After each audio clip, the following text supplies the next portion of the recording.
L'univers garde des secrets qui défient non seulement notre imagination, mais aussi les règles mêmes de la réalité. Parmi ces énigmes, l'une d'elles se distingue comme l'un des plus grands mystères jamais conçus par l'esprit humain, la possibilité de manipuler la structure même de l'espace-temps, la lumière, le temps, la gravité et le mouvement. Tout est interconnecté dans une danse cosmique qui façonne le passé, le présent et le futur. Serait-il possible de revenir dans le passé ou d'aller vers l'avenir? La physique moderne le permet-elle? Ou sommes-nous face à une limite absolue de la réalité? C'est une immersion épique aux frontières de la connaissance humaine. Le voyage à travers l'espace-temps. Pour comprendre le voyage dans le temps, nous devons d'abord comprendre la scène où tout l'univers se déroule, l'espace-temps. Acronyme. Einstein a révélé que l'espace et le temps ne sont pas des entités séparées. Unis, ils forment un tissu quadridimensionnel qui peut se plier, se courber et même se tordre. Lorsque ce tissu se déforme, le temps accélère, ralentit ou agit de manière qui défie la logique humaine. Voyager vers le futur n'est pas seulement possible. Cela a déjà été fait, et la preuve est en orbite autour de la Terre. Les astronautes qui passent des mois dans l'espace reviennent quelques millisecondes dans le futur par rapport aux personnes sur Terre. Cela se produit en raison de la dilatation temporelle relativiste. La règle est simple. Plus vous bougez rapidement, plus le temps passe lentement pour vous. Si nous voyageons à 98,9% de la vitesse de la lumière, une semaine pour vous pourrait être 100 ans sur Terre. Cela signifie que le voyage dans le futur n'est pas de la fiction. C'est de la physique pure. Il suffit d'aller assez vite. Le problème? Approcher la vitesse de la lumière nécessite des énergies impossibles pour notre technologie actuelle. Et qu'en est-il de remonter le temps? C'est ici que l'énigme s'approfondit. La théorie permet des structures appelées trous de verre, des tunnels qui relieraient deux points de l'espace-temps. Si un côté d'un trou de verre ou est accéléré à des vitesses relativistes puis ramené, les deux extrémités auraient des temps différents. Ainsi, le traversé serait remonter le temps. Les mathématiques fonctionnent. La physique permet.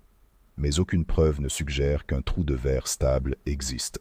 Pour stabiliser un trou de verre, il serait nécessaire de matière exotique avec de l'énergie négative, quelque chose qui n'a jamais été observé directement. Le voyage dans le passé apporte avec lui les paradoxes les plus profonds de l'histoire de la science. Le paradoxe classique du grand-père.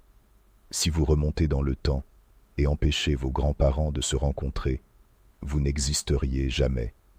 Mais alors, qui est revenu dans le temps?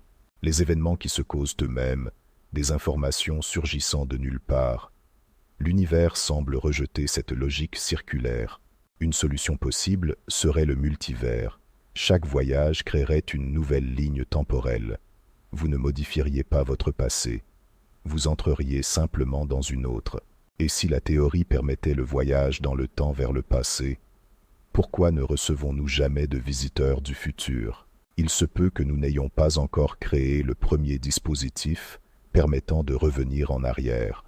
Le passé ne devient accessible qu'à partir du moment où une machine à voyager dans le temps est activée.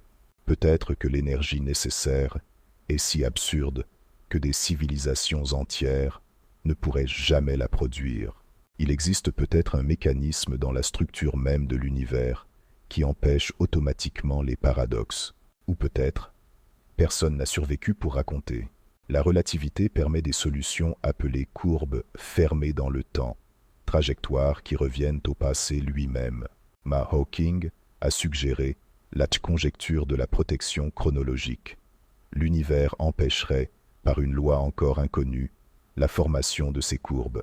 Rayonnement infini, instabilité quantique, effondrement gravitationnel.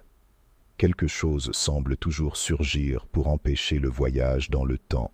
Aujourd'hui, nos plus grands accélérateurs nous rapprochent d'énergies qui déforment l'espace-temps, mais nous sommes encore loin d'atteindre des niveaux capables de le plier. Peut-être que des civilisations avancées peuvent manipuler des étoiles entières, comme source d'énergie, permettant des expériences impossibles pour nous. Moteur de pliage, sphère de Dyson, hyperdrive relativiste. Si l'univers le permet, peut-être que quelqu'un, quelque part, a déjà essayé. Au final, le plus grand mystère n'est pas de savoir si nous pouvons voyager dans le temps, mais pourquoi le temps existe.